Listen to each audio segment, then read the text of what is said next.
자, 그 문제를 풀기 위해서는 입력층과 출력층 사이에 은닉층이 있다.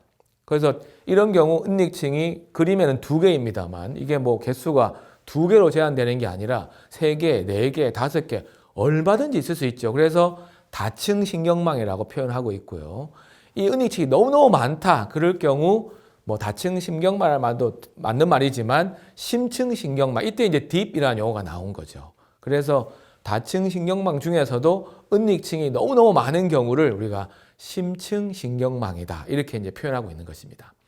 자, 다층 신경망이 나오면은 이 퍼셉트론, 단층, 입력과 출력밖에 없었던 단층 신경망의 문제를 해결해 줄 수 있다고 해서 또 기대를 품었었는데 이게 이제 완벽한 솔루션은 아니었던 거예요.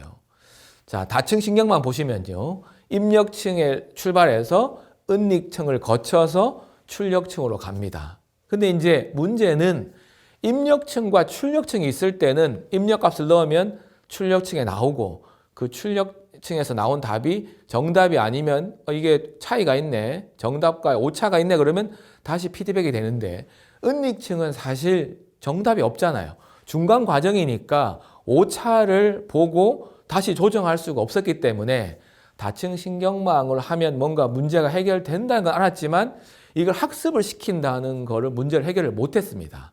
자, 그때 이제 1986년도인데 공식 기록은 이 제프리 힌튼이라는 분이 역전파 알고리즘이라고 하는 것을 개발했습니다. 그걸 제안합니다. 백프로포게이션인데 우리나라 말로는 역전파 알고리즘인데요. 이거를 개발해서 다층 신경망도 학습을 할 수 있다라는 거를 이제 해결하죠. 그래서 다시 다층 신경망이 작동할 수 있구나. 그러면은 이 퍼셉트론에서 한풀 꺾였던 이 신경망을 통해서 접근하는 이런 인공지능 분야가 다시 부활할 수 있겠구나라고 해서 큰 희망을 걸었었는데요.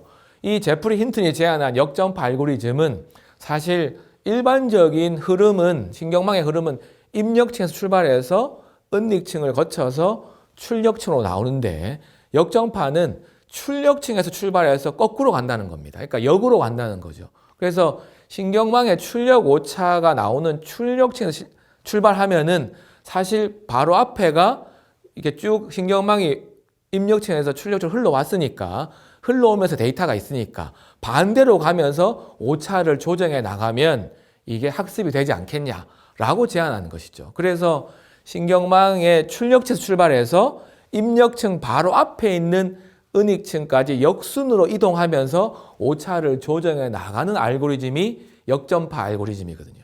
그러면 이제 다층 신경망도 되지 않겠냐. 그러니까 이해되시죠? 처음에 단층일 때는 입력에 나오면 출력이 나오고 출력 답을 보고 이거 틀렸네. 그럼 다시 입력으로 가는 거였는데 다층 신경망은 한번 흘러가고 그 다음에 거꾸로 흘러오면서 다시 오류를 조정하는 이 값이 이루어지고 그 다음 다시 입력에서 출발해서 출력층을 왔다 갔다 하면서 오차를 조정하면 학습이 되는 거다. 이런 이제 알고리즘을 제프리 힌튼이 제안했던 것이죠.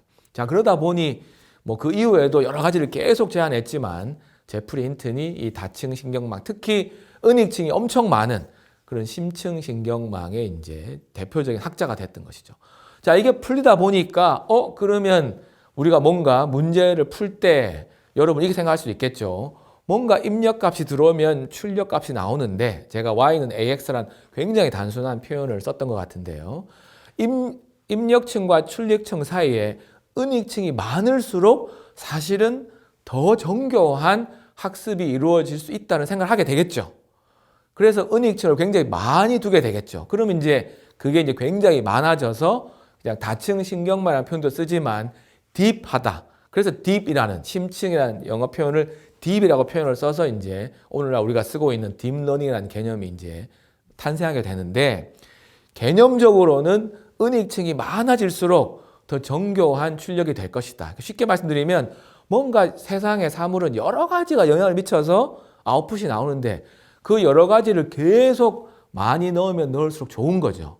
다만 많이 넣으니까 문제가 생기더라는 겁니다.